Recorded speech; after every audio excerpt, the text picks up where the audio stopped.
The year was 1999. A New Orleans attorney named John Cummings stood in an empty warehouse, flipping through dusty pages of inventory records from an old Louisiana plantation. He had purchased the property as just another real estate investment, another piece of land to add to his portfolio. But as he read through the yellowed documents, something stopped him cold. Listed between barrels of sugar and bales of cotton were names, human names. Next to each one, a dollar amount. $300, $500. Beside one woman's name, Mary, triple the value of others, and written next to her name, two words that would haunt him forever. Good breeder. She was valued like a horse, like livestock. In that moment, standing alone in the silence, John Cummings realized he knew almost nothing about the system that had built the very ground beneath his feet. That moment would change everything. The land John Cummings bought sits along the west bank of the Mississippi River, about an hour from New Orleans in a place called Wallace, Louisiana. Today, the road that winds past it is quiet. Sugar cane still grows in the fields. The air is thick and hot. And rising above the green stalks, you can see the outline of a French Creole mansion, its paint worn but still proud, its galleries facing the river that once carried away the sugar produced by human suffering. This is Whitney Plantation, and unlike almost every other plantation museum in America, it tells a story that most would rather forget. To understand Whitney Plantation, we have to go back to 1752, to a time when Louisiana was still a French colony, and the Mississippi River was a highway of commerce and enslavement. A German immigrant named Ambroise Heidel arrived here decades earlier, in 1721, with his mother and siblings, leaving behind the Rhineland region for promises of land and opportunity. He started with nothing. One pig. That's all he had for livestock. But he was ambitious, and he saw potential in this swampy, fertile land along the river. By 1752, Ambrose had saved enough to purchase his own tract of land. He established a small plantation and named it Habitation Heidel, adapting his German name to sound more French, as many immigrants did in Louisiana. The family name evolved from Heidel to Heidel over time, their children learning French, marrying into Creole families, becoming part of the colony's growing planter class. But Ambrose didn't work this land alone. He couldn't. The Louisiana climate was brutal. The mosquitoes carried disease. The summer heat could kill. The floods came without warning. To make his plantation profitable, he did what every planter in the colony did. He bought human beings, 20 enslaved Africans to be exact. Men and women who knew how to grow indigo, the plantation's first cash crop. These were not random purchases. Colonial planters specifically sought West Africans with expertise in rice and indigo cultivation. These captive people brought with them knowledge that would save the colony from starvation and make men like Ambrose Heidel wealthy. For decades, indigo dominated the plantation's fields. The plant produced a deep blue dye prized in Europe for coloring textiles. But processing indigo was toxic work. The enslaved workers stood in vats of fermenting plant material, breathing fumes that damaged their lungs, their hands stained permanently blue.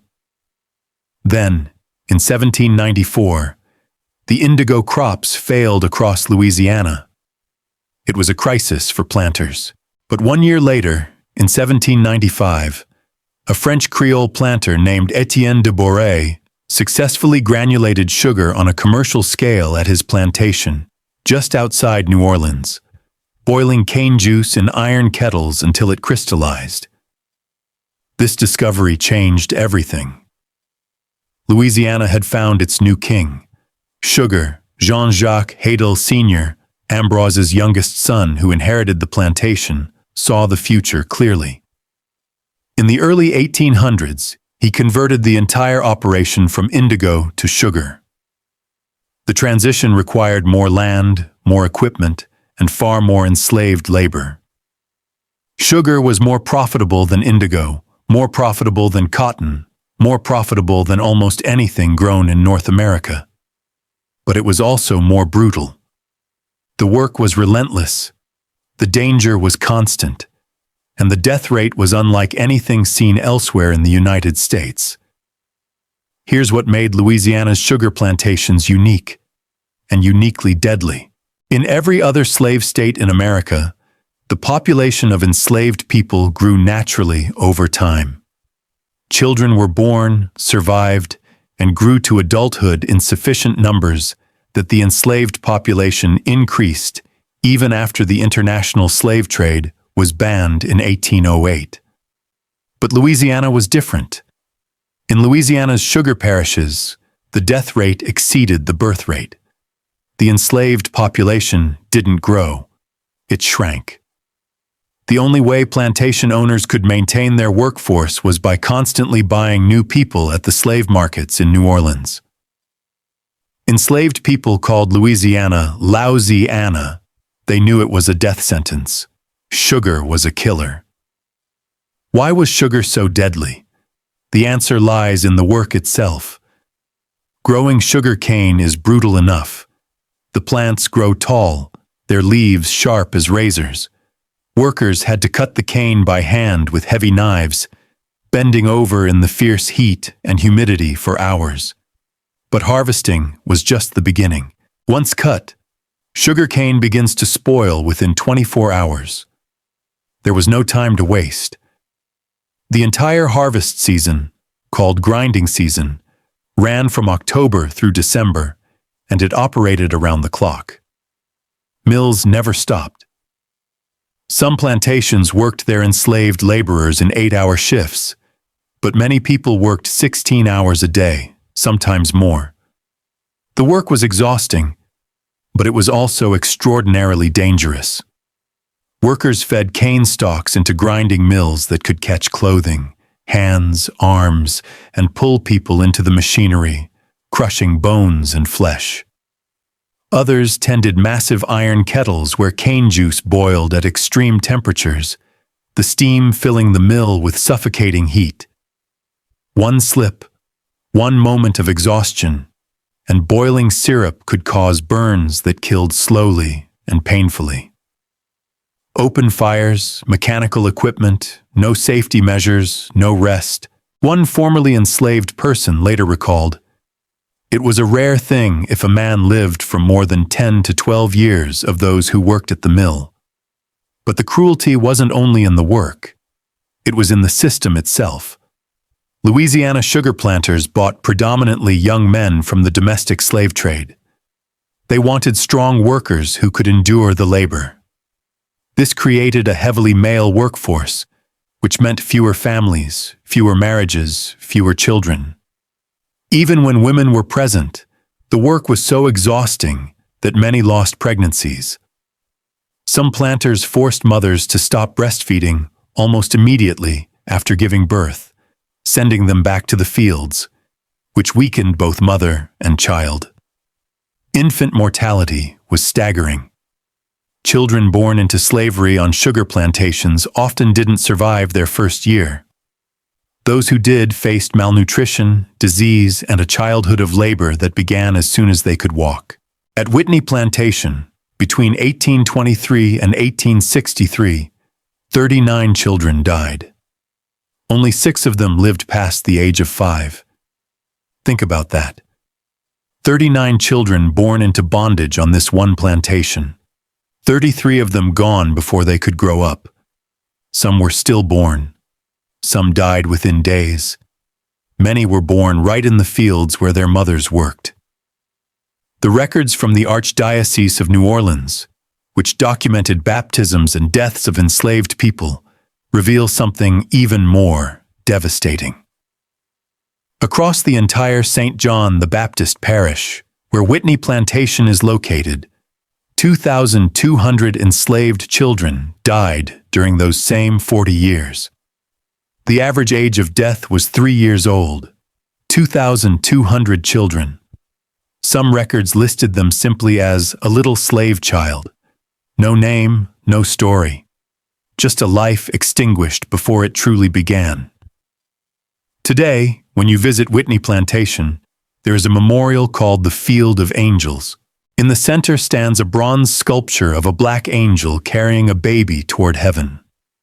Around the statue, granite slabs bear the names of those 2,200 children. Walking among them, reading name after name after name, the weight of it becomes unbearable. These weren't statistics. They were babies, toddlers, children who might have laughed, played, dreamed, but the system crushed them before they had the chance. Yet, even in the face of such horror, resistance was constant. Enslaved people on Louisiana's River Road did not passively accept their fate. They fought back in countless ways. Some worked slowly, sabotaging crops.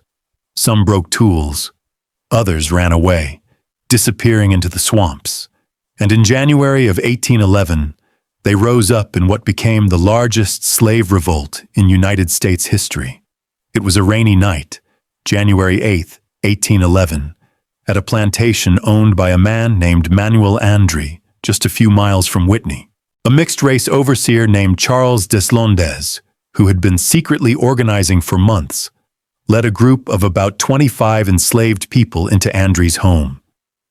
They killed Andre's son and wounded Andre himself. Then they raided the plantation's arsenal, taking muskets, ammunition, and militia uniforms. What happened next terrified every white plantation owner in Louisiana. Deslondes and his followers marched down River Road toward New Orleans, their numbers swelling as more enslaved people from neighboring plantations joined them. Estimates range from 200 to 500 participants. They carried makeshift weapons, tools, knives, and the stolen guns. They burned plantation houses. They killed 2 planters. They moved with purpose, discipline, and hope, inspired by the Haitian Revolution just years earlier, when enslaved people had defeated 3 European armies and established the first Black Republic in the Western Hemisphere. For 2 days, the rebellion continued. Deslondes and his army marched more than 20 miles, getting closer to New Orleans. If they reached the city, if they could free the thousands of enslaved people held there, perhaps they could create their own free nation on American soil. But the white planters and local militia organized quickly. They had more guns, more training, and the backing of the territorial government. On January 10th, 1811, the 2 forces met in battle near a plantation called Destrehan. The militia slaughtered them. Between 40 and 45 rebels died in the fighting. The rest scattered, trying to escape through the swamps and forests. Over the next 2 weeks, slave patrols hunted them down. 44 captured men were put on trial, convicted, and executed. Some were hanged. Others faced firing squads. But death wasn't enough for the planters. They wanted to send a message. The executed men were decapitated. Their heads were placed on pikes and displayed along River Road, stretching from St. Charles Parish all the way to New Orleans. Families, including enslaved children, were forced to pass these pikes every day. It was a deliberate act of terror, a warning to anyone who might think of resisting. Today, at Whitney Plantation, there is a memorial to these men. Ceramic heads on poles, haunting and graphic, honoring the courage of people who chose to fight and die for freedom, rather than live another day in chains. For over 150 years, this story was almost unknown. Textbooks didn't mention it. Most Americans never heard of Charles Deslondes or the 1811 uprising. Why? Because the people who wrote the history books were descendants of the planters, not the enslaved. For generations, The myth of the happy slave persisted. Plantation tours focused on grand architecture, beautiful gardens, and the elegant lifestyles of wealthy white families. The people who built those homes, who planted those gardens, who made that wealth possible, were barely mentioned. That silence lasted until 2014. When John Cummings purchased Whitney Plantation in 1999, he didn't initially plan to create a museum about slavery.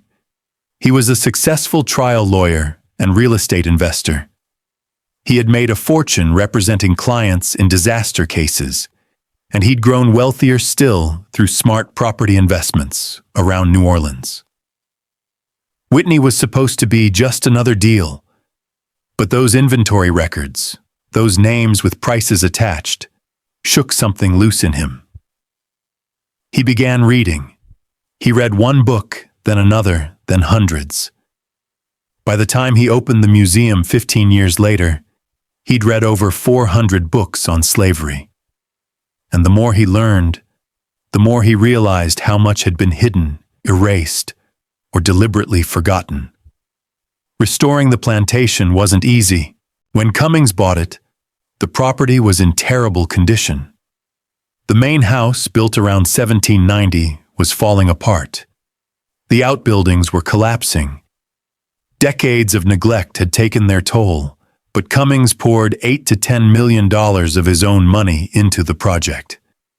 He hired historians, architects, and preservationists.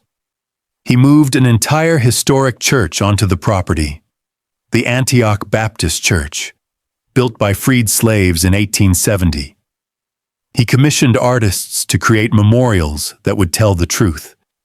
And he met a Senegalese historian named Ibrahima Seck.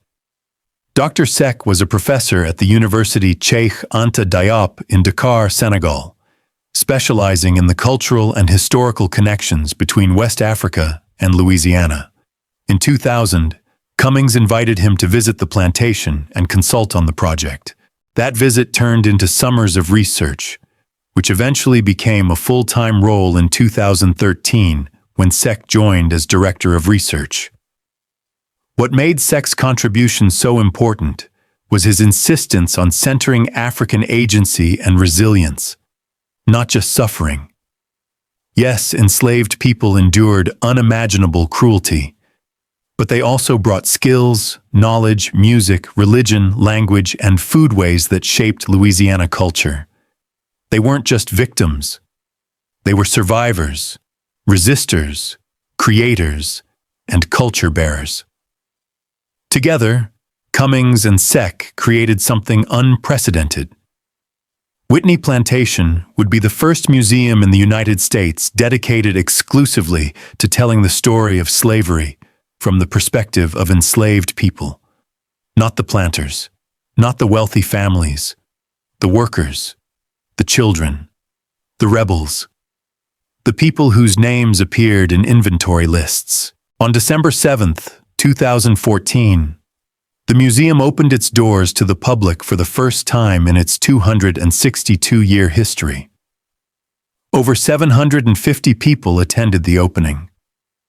Since then, more than 700,000 visitors from around the world have walked its grounds. What makes Whitney different from other plantations? Everything. The tour doesn't begin in the big house. It begins in the Antioch Baptist Church, a simple wooden structure where freed slaves once worshipped. Inside, life-size sculptures of enslaved children sit in the pews. They are bronze figures created by artist Woodrow Nash, each one representing a real person who was interviewed in the 1930s by the Federal Writers Project, a government program that recorded the oral histories of the last generation of people born into slavery. Nash intentionally did not sculpt eyes on the figures. This was deliberate. Enslaved people were forbidden from looking their enslavers directly in the eyes. To do so was to invite punishment. So these children sit eyeless, a powerful reminder of the daily humiliations that came with bondage. When you walk the grounds, you receive a card. On it is the name of an enslaved person and their story, taken from those Federal Writers Project interviews. You carry that person's story with you throughout the visit. You become their witness. You walk through slave cabins, tiny structures measuring about 12 feet by 16 feet, where up to a dozen people might have slept on the floor. You see the Wall of Honor, which lists the names of more than 350 enslaved people who lived and worked at Whitney. You visit the Alley's Gwendolyn Midlow Hall, a memorial featuring 18 granite walls engraved with the names of 107,000 enslaved people who lived in Louisiana between 1719 and 1820. That database was compiled by historian Gwendolyn Midlow Hall, a white scholar who dedicated her life to documenting the genealogies of Louisiana's enslaved population. When she died in 2022, her ashes were scattered at Whitney Plantation, fulfilling her final wish. You stand before the field of angels and try to comprehend 2,200 lost children. You see the 1811 Revolt Memorial and imagine the courage it took to march toward almost certain death. And finally, you enter the big house, but not to admire its architecture. You enter to understand the stark contrast between the lives lived upstairs and the lives lived in the cabins outside. The house is beautiful. It is one of the finest examples of French Creole-raised cottage architecture in Louisiana. But every piece of wood, every nail, every stone in its foundation was placed by enslaved hands. The museum doesn't shy away from difficult truths. Tour guides tell stories of sexual violence, like the story of Anna, an enslaved woman who worked inside the big house. In 1835, she was raped by Antoine Hadel, the brother of the plantation owner's wife. Anna became pregnant and gave birth to a son named Victor. His owner was his aunt. Victor lived his entire life at Whitney, even after emancipation. He and his wife eventually bought land nearby and worked as farmers. His great-granddaughter, Sybil Hadel Morial, became a prominent civil rights activist in New Orleans during the 1960s. Her son, Mark Morial, is now president of the National Urban League. From an act of violence in 1835, a lineage of resistance and leadership emerged. That's the complexity Whitney Plantation refuses to simplify. The museum also educates visitors about the economics of slavery. Sugar made Louisiana planters extraordinarily wealthy. By the mid-1800s, Whitney Plantation alone was producing over 400,000 pounds of sugar in a single grinding season.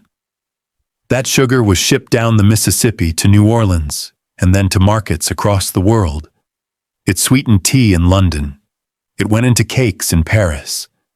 And every pound of it was stained with blood.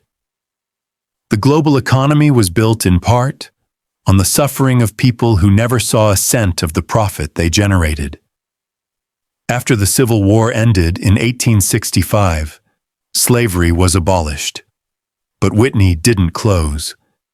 The plantation continued operating under sharecropping and tenant farming systems that, while technically different from slavery, still trapped black workers in cycles of debt and exploitation.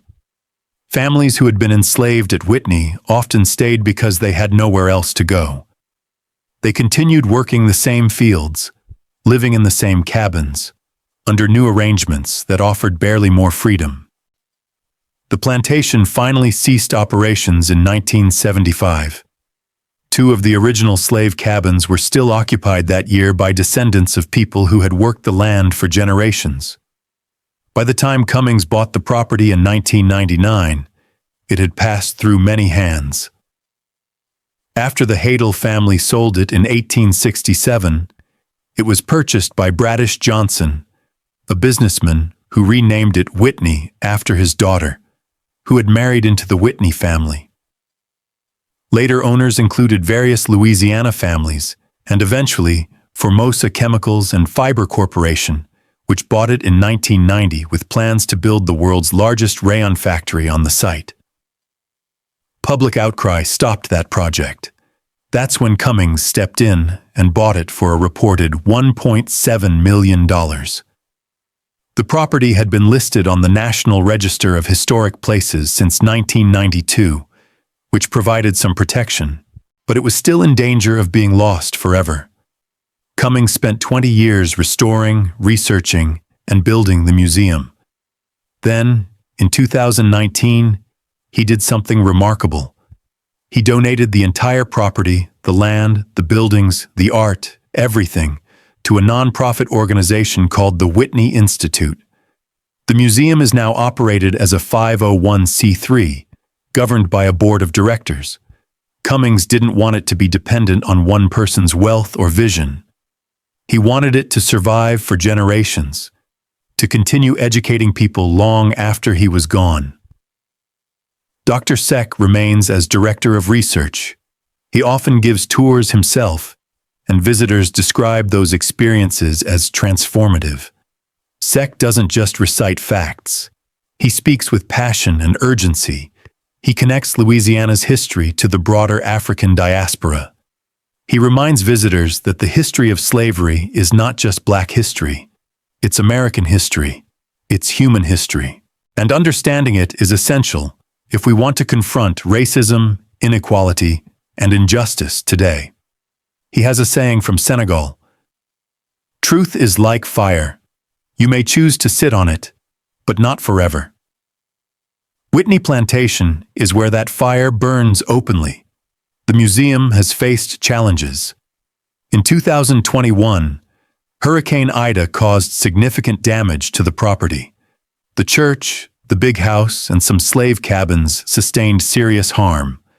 Repairs required grants and donations, and Cummings himself contributed more money, even after transferring ownership. But the museum reopened, and the work continues. Archaeologists still dig on the property, uncovering artifacts and remains that add new layers to the story. Educators develop programs for schools, bringing students to witness history firsthand. And every day, people from around the world arrive, curious, often uncomfortable, but willing to learn. What makes Whitney so powerful is its honesty. It doesn't romanticize the past. It doesn't pretend slavery was anything other than a system of violence designed to extract wealth from human suffering. It doesn't focus on the beauty of the big house or the elegance of plantation life. It focuses on the people who made that life possible and paid the price for it. And it does so without asking for pity. It asks for recognition, remembrance, and a commitment to doing better. Other plantations have started to follow Whitney's lead. Some have hired historians to incorporate slavery into their tours. Some have built their own memorials, but many still resist. They argue that visitors don't want to hear about slavery. They say people come for weddings and parties, not difficult truths. Whitney proves them wrong.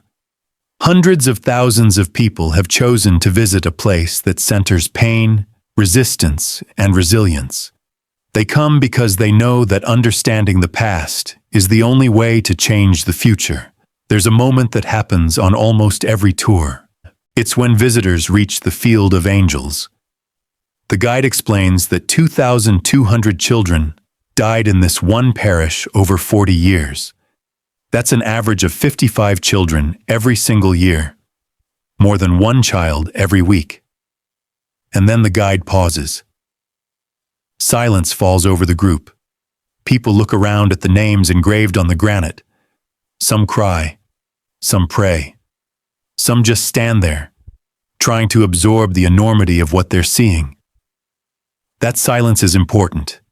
In that silence, history stops being abstract. It becomes real. Whitney Plantation doesn't offer easy answers. It doesn't tell you how to feel. It simply presents the facts, lets the stories speak, and trusts visitors to wrestle with what they've learned. Some people leave angry, some leave heartbroken, Some leave determined to do something, to teach their children differently, to support organizations working for racial justice, to never forget what they saw. That's the power of a place like Whitney. It changes you. You don't leave the same person who walked in. John Cummings is now in his mid-80s. He's given interviews where he's been asked why a wealthy white man from New Orleans decided to spend his fortune and the last decades of his life on a project like this. His answer is always simple. We have not acknowledged our great sin of slavery as a nation. We must own it. We have to embrace it and take responsibility for it. He believes that until Americans face this history honestly, the wounds it created will never heal. And he's right. Dr. Seck has said something similar. He talks about his mission, how even as a child in Senegal, he felt called to tell the story of slavery. Not just the story of suffering, but the story of survival. The story of how Africans and their descendants built American culture, shaped its music, its food, its language, its very identity, even as they were denied full participation in the nation they helped create. And he talks about resilience, about the ways enslaved people maintained their humanity in a system designed to strip it away. And he insists that their descendants, Black Americans today, are the inheritors of that strength. Walking through Whitney Plantation today, you can still feel the presence of those who lived and died there. The wind moves through the sugarcane fields the same way it did 200 years ago. The river flows past, indifferent and eternal. The cabins stand empty but full of memory, and the memorials, each one carefully designed and placed, tell a story that no textbook ever could. The big house still overlooks it all, a reminder of the wealth and power that drove the whole system. But at Whitney, the big house is not the centerpiece. It's just one part of a much larger, much more honest narrative. The centerpiece is the people, their names, their stories, their resistance, their survival. They are why Whitney matters. They are why John Cummings spent his fortune. They are why Dr. Seck dedicates his life to this work. And they are why hundreds of thousands of people have made the journey to Wallace, Louisiana, to stand on this ground and bear witness. This is not a story with a happy ending. Slavery didn't end cleanly. Its legacy persists in systemic racism, economic inequality, mass incarceration, and countless other injustices. But Whitney Plantation offers something essential. It offers truth. And truth, as Dr. Seck reminds us, is like fire. It burns. It hurts. But it also illuminates. It clears away the brush of lies and myths that have grown up around this history. And in that clearing, perhaps, we can begin to build something better. 2,200 children never got the chance to grow up, to live full lives, to make their own choices. 39 of them were born and died right here, on this land. Their graves are unmarked, their bodies long since returned to the earth. But their names are engraved in stone now, their stories are told. And every person who visits Whitney Plantation carries a piece of their memory forward. That's what museums like Whitney do. They keep the dead alive. They give voice to the silenced. They force us to confront the parts of history we'd rather forget. And in doing so, they give us the tools to create a future where such horrors are impossible. The plantation that once symbolized death and exploitation now symbolizes something else. Memory, truth, justice. It stands as proof that even the darkest chapters of history can be brought into the light. That even the most painful truths can be spoken. And that when we choose to remember, when we choose to honor those who suffered, we take one step closer to the world they dreamed of. a world where all people are free, equal, and seen. Consider what it took to build this place. Every brick in the big house was laid by enslaved hands. The mortar mixed by people who would never own property themselves. The woodwork carved by craftsmen who were classified as property. The gardens planted by people who couldn't choose what to eat. The elaborate French Creole architecture, with its wide galleries and steep roof designed to catch the breeze, was constructed by workers who lived in cabins with dirt floors and gaps in the walls. The irony is inescapable.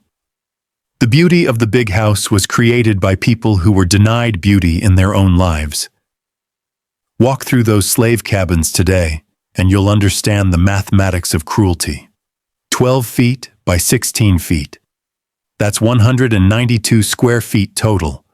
Now imagine 12 people living in that space. 4 square feet per person if they're lucky. No beds, just wooden planks or straw on the dirt floor. No privacy. No escape from the heat in summer or the cold in winter. One door, maybe a window if they were fortunate. Smoke from cooking fires filling the tiny space because proper ventilation was considered an unnecessary expense. Families crammed together, trying to maintain dignity in conditions designed to strip it away. Parents attempting to shield their children from horrors they couldn't prevent. Couples seeking moments of tenderness in a world that denied them the right to marry legally, that could separate them at any moment through sale. The contrast between the big house and the cabins wasn't accidental. It was the physical manifestation of the entire system's logic. One group of people deserved comfort, beauty, and space. Another group deserved only what was necessary to keep them working. Plantation owners carefully calculated these things. How much food was the minimum to keep workers alive? How little clothing could they provide before productivity declined? How crowded could they make the cabins before disease spread so fast it affected their investment? These were business decisions, recorded in ledgers alongside the price of sugar kettles and the cost of new mill equipment. Yet within those cramped cabins, culture flourished in ways the enslaved could control. They told stories from Africa, adapting them to their new reality. They sang songs that combined African rhythms with European melodies, creating something entirely new. They cooked food that blended West African, Native American, and French techniques, inventing what we now call Louisiana cuisine. They practiced religious traditions that merged Christianity with African spiritual practices, creating expressions of faith that sustained them through unimaginable hardship. They named their children, passing down family histories and connections to homelands they'd never see again. They loved, fiercely and desperately, because love was one thing their enslavers couldn't completely control. The Federal Writers Project interviews from the 1930s capture some of these memories. Former slaves, then in their 80s and 90s, spoke about their childhoods in bondage.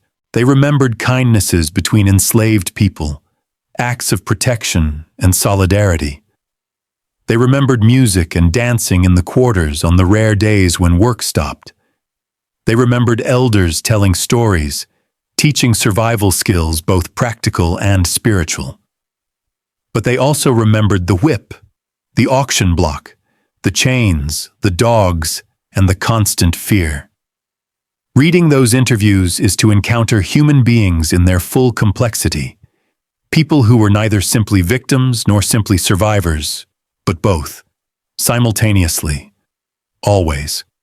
At Whitney Plantation, these interviews aren't just archived, they're spoken aloud. The audio tour features voices reading the actual words of formerly enslaved people. You hear their cadences, their choices of what to emphasize, what to gloss over. You sense their hesitation around certain topics, the trauma that remained decades after emancipation. And you hear their pride, too. Pride in having survived. pride in their descendants, pride in their own resistance, whether it was breaking a tool, slowing down work, or simply refusing to let the system destroy their spirit completely. One of the most striking features of the museum is how it handles the economics. There are no romantic notions here about plantations being genteel estates, where everyone knew their place and accepted it happily. The displays make clear that slavery was, first and foremost, a business. The enslaved were capital investments, listed on balance sheets alongside land and equipment. When plantation owners discussed them, it was in terms of productivity, return on investment, depreciation, and replacement costs. The language of business sanitized the violence. An enslaved person who ran away was described as absconded property. Someone who fought back was labeled unruly stock. Children born in bondage were recorded as increase. This economic framing reveals something crucial. Slavery wasn't maintained because of personal hatred or individual cruelty, though both existed in abundance. It was maintained because it was profitable. Extraordinarily, obscenely profitable. Louisiana sugar made fortunes. Those fortunes built banks, funded businesses in the North, enriched European investors, and created generational wealth that still exists today. Meanwhile, the people who actually produced that wealth received nothing but survival rations and the promise of punishment if they stopped working. The transition from indigo to sugar represented a calculated risk that paid off enormously for the Hadel family. Sugar required more initial investment than indigo. You needed expensive mills with grinding equipment, boiling kettles, and cooling houses. You needed more enslaved laborers because sugar was more labor-intensive. But the profit margins were higher, much higher.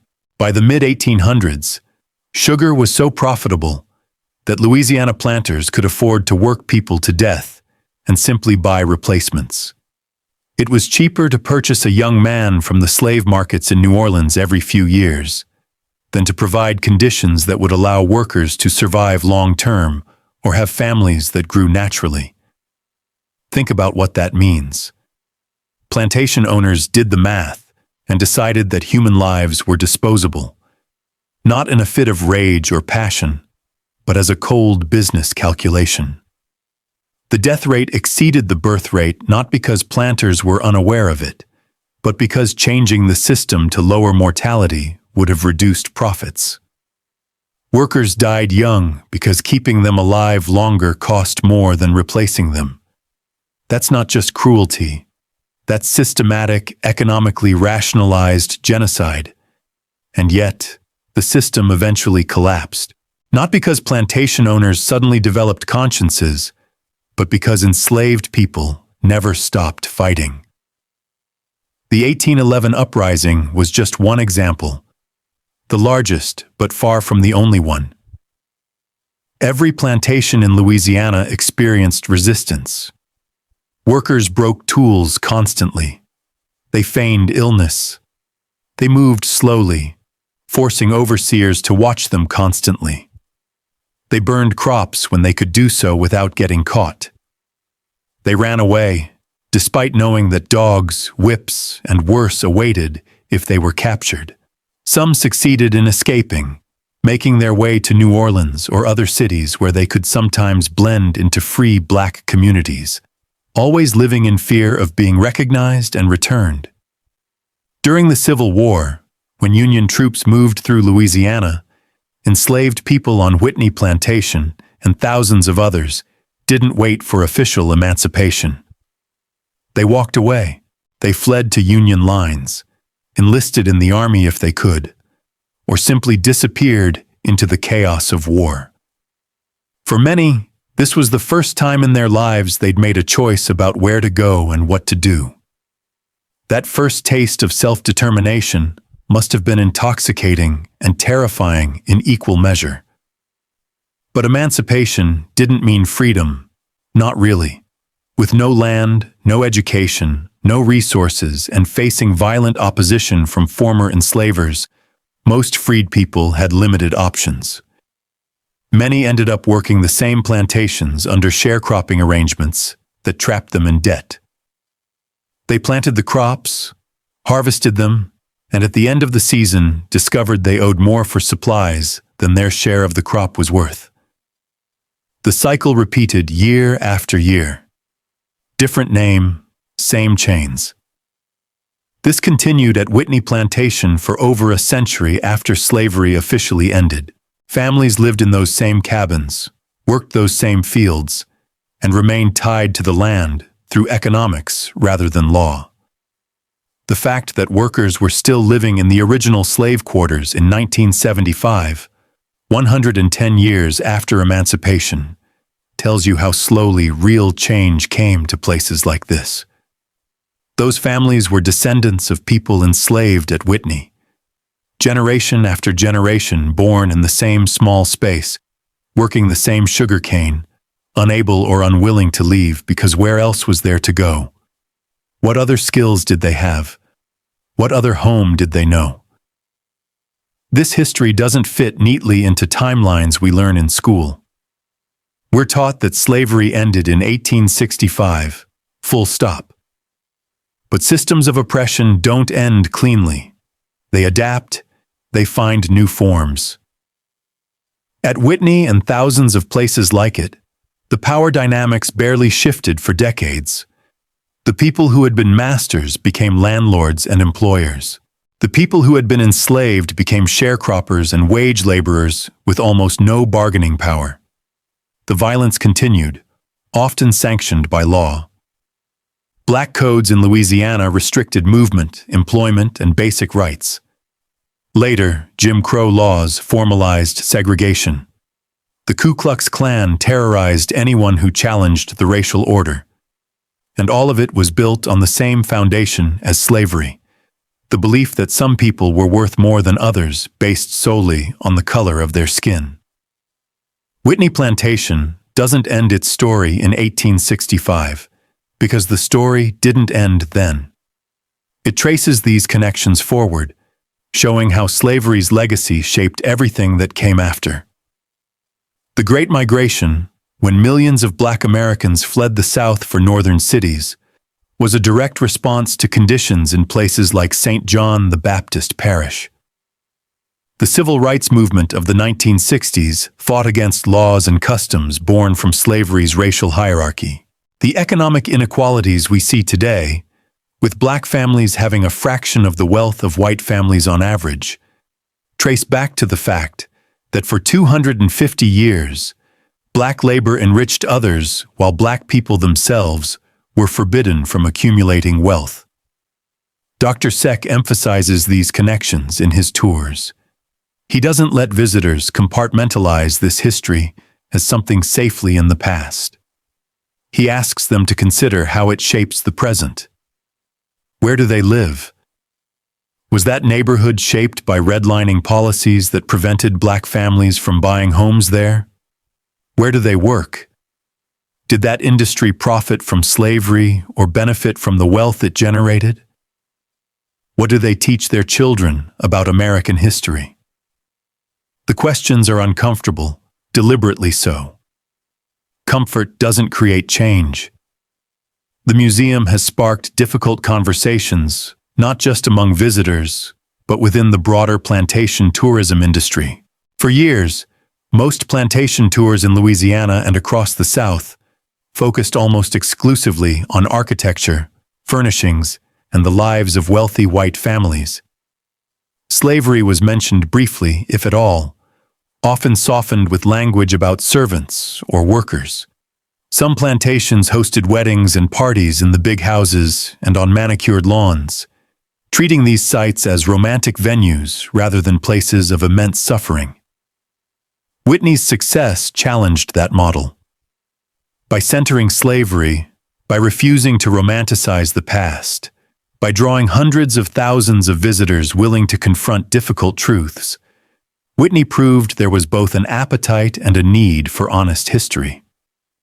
Other plantations took notice. Some began revising their tours, hiring historians to develop new narratives that included enslaved people's perspectives. Some built their own memorials, but resistance remained strong in many places. Some plantation owners worry that emphasizing slavery will drive away visitors or make the sites seem too depressing.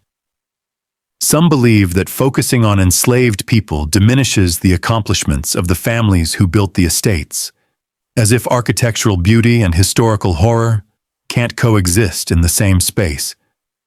But they do coexist. That's the whole point. The big house at Whitney is genuinely beautiful. The French Creole architecture is historically significant. Preserving that structure matters, but it only tells part of the story. Without the rest, without the cabins, without the memorials, without the names of the enslaved, the narrative becomes a lie of omission. Beauty built on suffering doesn't become less beautiful, but acknowledging the suffering doesn't diminish the beauty either. It simply tells the truth. The museum faces ongoing challenges. Maintaining historic structures is expensive. Hurricane damage in 2021 required significant repairs. The church's roof was torn off. The big house sustained water damage. Slave cabins needed reinforcement. Some memorials were damaged. The nonprofit now operates with a smaller budget than when Cummings personally funded everything. They rely on ticket sales, donations, and grants. It's a constant struggle, made harder by the fact that Whitney doesn't host weddings or private events that could generate revenue. That's a deliberate choice. Dr. Seck has been clear that this is sacred ground, a memorial site, not a party venue. Visitor reactions vary widely. Some people write in guest books about life-changing experiences, about finally understanding their own family histories, about committing to anti-racism work. Others write angry responses, accusing the museum of making them feel guilty, of dwelling on the past instead of moving forward, of being divisive. Dr. Seck reads all of it. He understands that discomfort is part of the process. If everyone left feeling good, the museum wouldn't be doing its job. The goal isn't to make white visitors feel guilty. Guilt is unproductive. The goal is to create understanding that leads to action. For Black visitors, particularly those descended from enslaved people, the experience is often deeply personal. Many discover ancestors in the databases and records. They stand at the wall of honor and find family names. They weep at the field of angels, thinking about the children they never got to meet, branches of their family trees that were severed before they could grow. Some describe feeling the presence of ancestors as they walk the grounds.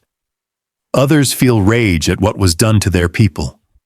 And many feel pride at having survived, at being proof that slavery didn't win, that the culture, the spirit, the humanity of their ancestors endured despite everything.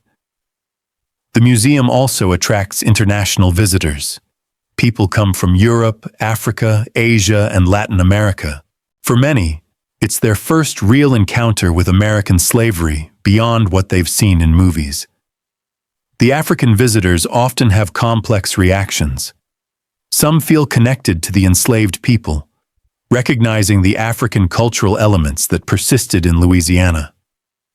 Others feel disconnected, noting how much was lost in the Middle Passage and generations of captivity. Dr. Seck, being Senegalese, bridges these perspectives, helping visitors understand both the continuities and the ruptures. One of the most powerful aspects of Whitney is how it honors individual humanity. In a system designed to reduce people to commodities, the museum insists on their personhood. Every name on the memorials represents a life that mattered. Every sculpture represents a child who dreamed, played, and loved. Every oral history represents a voice that deserves to be heard. The museum doesn't ask you to feel sorry for these people. It asks you to recognize them as fully human, with all the complexity that entails. This is why the memorial to the 1811 uprising is so important. Those men weren't victims, at least not only victims. They were warriors. They planned, organized, and executed a military campaign with the explicit goal of overthrowing slavery. They knew they would likely die, and they fought anyway.